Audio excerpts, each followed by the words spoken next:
When people hear the word muscle cars, they often think of American classics. However, there are so many other models that equaled or even rivaled the classics. Ford Mustang, United States.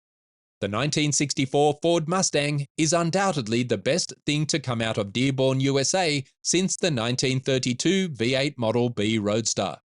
Designed to be affordable and stylish, the Mustang quickly captured the public's imagination and set the stage for a new era of performance cars. Its launch was timed perfectly to coincide with the growing consumer demand for sportier, more personal vehicles. The first-generation Mustang was designed by a team led by Donald Frey and was unveiled at the New York World's Fair. Its introduction became an instant hit due to its appealing design, sporty yet practical size, generous standard features, and surprisingly affordable price. Ford's initial advertising campaign was exceptionally successful, significantly increasing the Mustang's popularity by attracting over 121,000 customers in just half a year. The Mustang's design was revolutionary, featuring a long hood, a short deck, and a low aggressive stance. Its classic pony car styling included a distinctive horse emblem and a wide chrome-accented grille. The car's design elements combined to create a sporty, muscular appearance that appealed to many buyers. The Mustang's interior was designed with comfort and driver engagement in mind, featuring a cockpit-style dashboard and sporty seats, which were a departure from the more traditional and practical interiors of the time. Under the hood, the original Mustang offered various engine options catering to different performance needs. The base model came with a 170 cubic inch, 2.8-litre inline-six engine, but enthusiasts could opt for the 260 cubic inch, 4.3-litre V8 engine, or the more powerful 289 cubic inch, 4.7-litre V8, which was introduced later. The 289 engine wasn't available in the Mustang until June 1964, 2 months after the car's launch, which then replaced the 260 cubic inch as the top engine option. Once available, the spirited K-Code engine further established the Mustang as a genuine performance vehicle during a time when Ford's dominance in auto racing was evident across various motorsport disciplines. These engines were paired with either a 3-speed manual transmission or an automatic, allowing drivers to choose between performance and ease of use. The Mustang's performance, particularly with the larger V8 engines, was impressive for its time, providing acceleration and power that delighted driving enthusiasts and contributed to its growing popularity. The Ford Mustang essentially defined the pony car genre, inspiring a wave of competitors and becoming a symbol of American performance and style.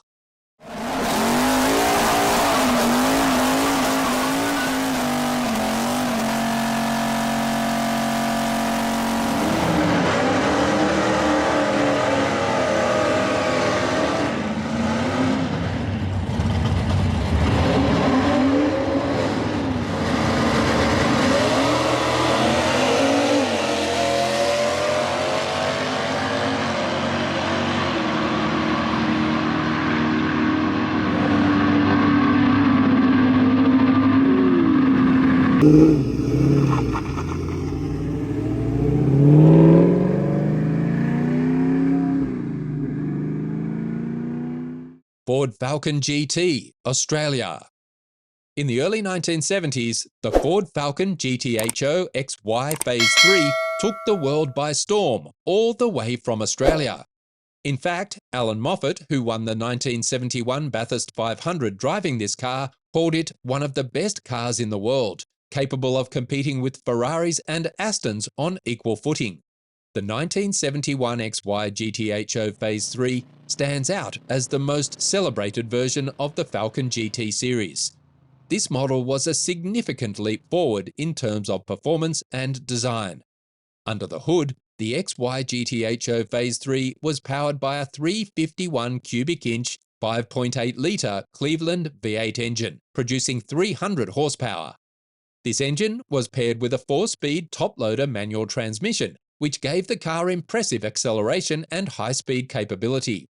The Phase 3 also featured upgraded suspension and braking systems, which enhanced its handling and stability, making it a formidable contender on both the street and the track.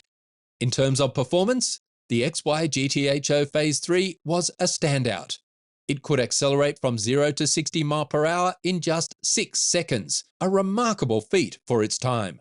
The car's design was functional and striking, with a rear wing and distinctive striping signalling its high-performance credentials.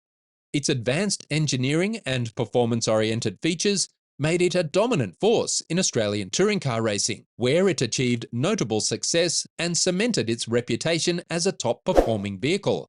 The Falcon XY GTHO Phase 3 holds a cherished place in Australian car culture. Its success on the racetrack and its appeal to driving enthusiasts have left a lasting legacy. The Phase 3 is often celebrated for its performance and its role in shaping Australia's automotive landscape during the muscle car era. The car has become a symbol of Australian engineering prowess and a testament to the country's enthusiasm for high-performance vehicles. Its legacy endures, with the Falcon GT continuing to be a highly sought-after classic among collectors and car enthusiasts in Australia.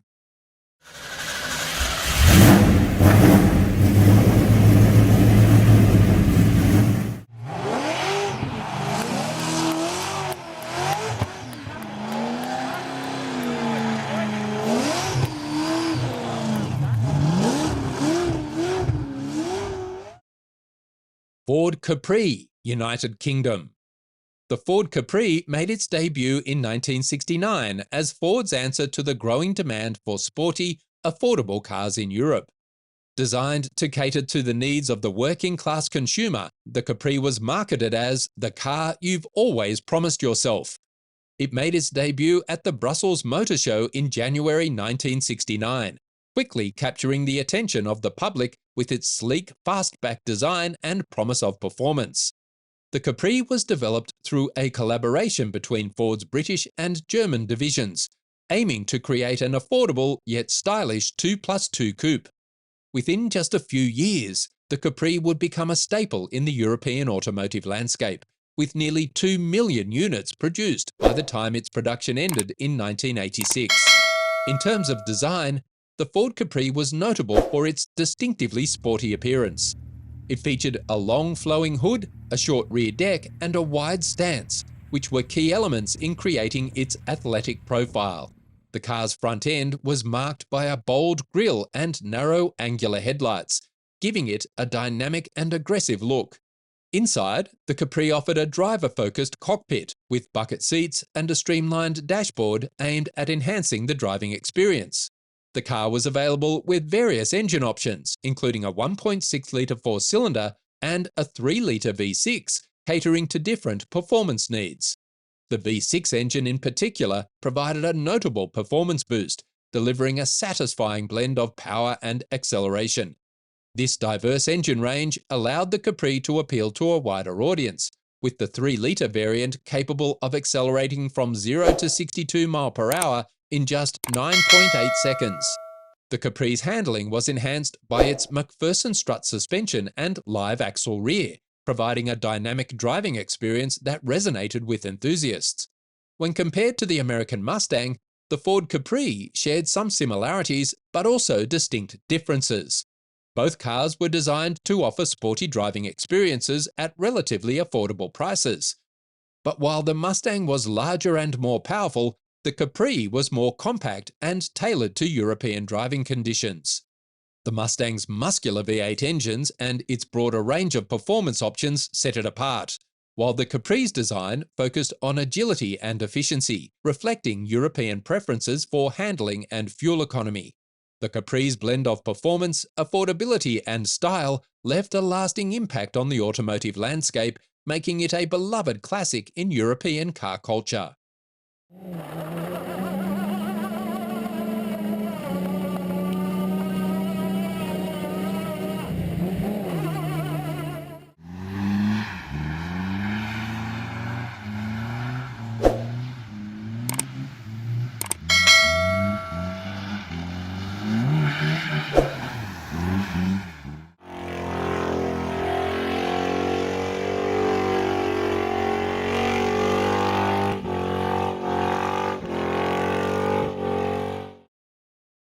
Isogriffo, Italy. The Isogriffo, introduced in 1965, represents a fascinating blend of Italian craftsmanship and American muscle. Iso Rivolta, an Italian manufacturer known for its luxury and high-performance vehicles, created the Griffo as an ambitious project to merge stylish Italian design with potent American power. This model was a significant departure from the company's earlier ventures, such as the iconic Isetta bubble car, showcasing a bold ambition to compete in the high-performance sports car market against established names like Ferrari and Maserati. The design philosophy behind the Isogriffo was heavily influenced by the work of renowned Italian car designer Bertone, particularly under the guidance of Giotto Bizzarini, a former Ferrari engineer. The Griffo's design featured a sleek, low-profile body with a long hood and short rear deck, creating a classic Grand Tourer silhouette. The car's front end was marked by a wide, aggressive grille and sharp, angular headlights, which were complemented by smooth, flowing lines along the sides.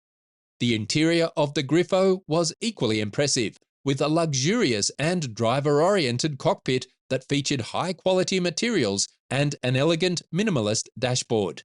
When it was first introduced, the Bertone-designed Isogriffo was celebrated as one of the most beautiful cars in the world, and its elegant curves and bold lines remain impressive today.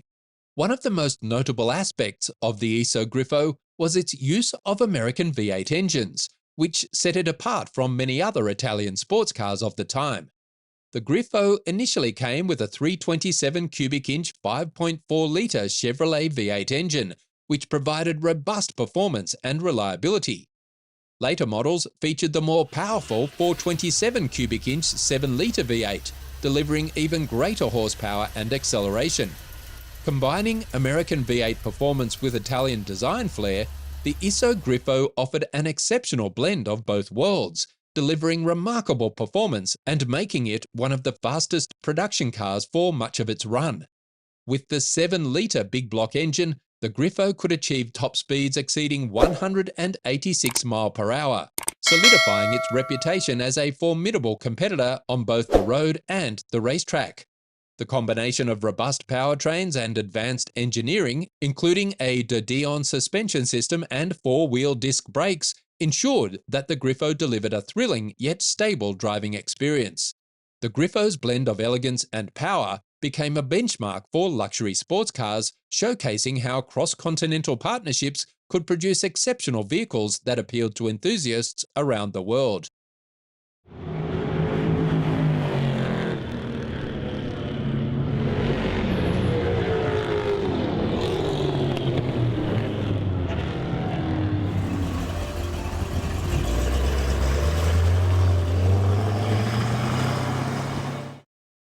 Nissan Skyline GTR, Japan.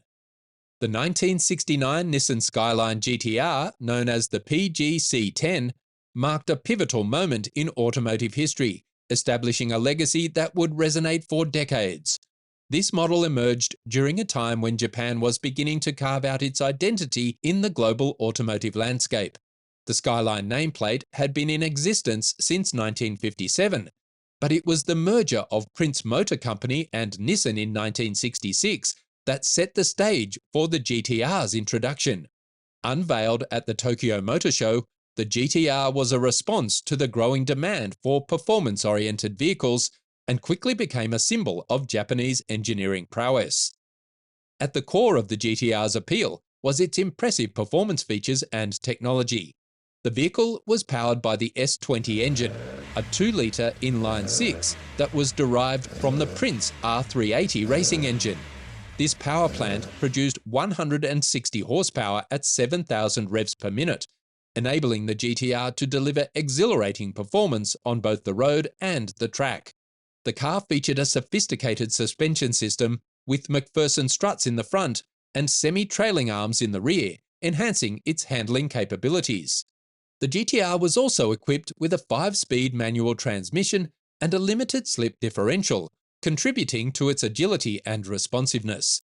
This combination of power and technology allowed the GTR to dominate domestic racing circuits, winning numerous championships shortly after its release. The Godzilla nickname, given to the GTR by Australian car enthusiasts, highlights the car's global impact and reputation. The term reflects the vehicle's overwhelming power and its ability to dominate the racetrack, much like its mythical creature's ability to overpower its foes. The nickname stuck, and it became a symbol of the GTR's exceptional performance and engineering excellence. As the GTR's reputation spread beyond Japan, it gained recognition as a benchmark for performance cars, particularly in the context of its impressive racing pedigree. The 1969 Nissan Skyline GTR's success laid the groundwork for future iterations of the GTR, including the iconic R32, R33 and R34 models. Each subsequent generation built upon the innovations of the original GTR, incorporating advanced technology and performance enhancements that kept the model relevant in an ever-evolving automotive landscape. Today, the GTR remains a benchmark for performance and engineering excellence, celebrated by enthusiasts and collectors, and its impact on the automotive industry continues to be felt.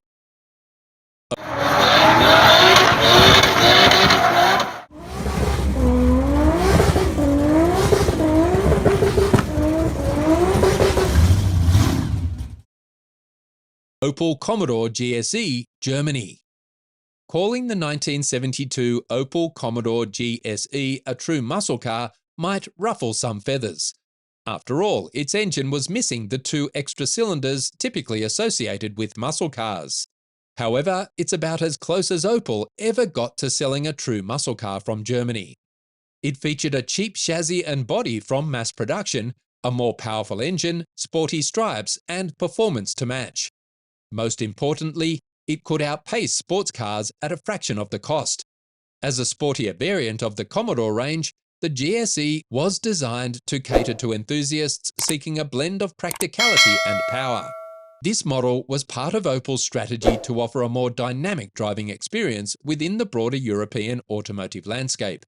Its introduction represented Opel's commitment to competing with more aggressive European rivals and providing a performance-oriented option for everyday drivers. The GSE was equipped with a 2.8-litre 6-cylinder engine, known for its smooth power delivery and strong performance. This engine produced around 150 horsepower, which was quite competitive for its time. Thanks to its well-engineered suspension system and advanced braking components, it featured a refined balance of acceleration and handling. The Commodore GSE also sported a 4-speed manual transmission, allowing for precise gear changes and enhancing the driving experience. Its performance was complemented by a sleek and aerodynamic body design, contributing to its overall driving dynamics and appeal. Compared to other European muscle cars of the era, such as the Ford Capri, the Opel Commodore GSE stood out for its blend of power and practicality.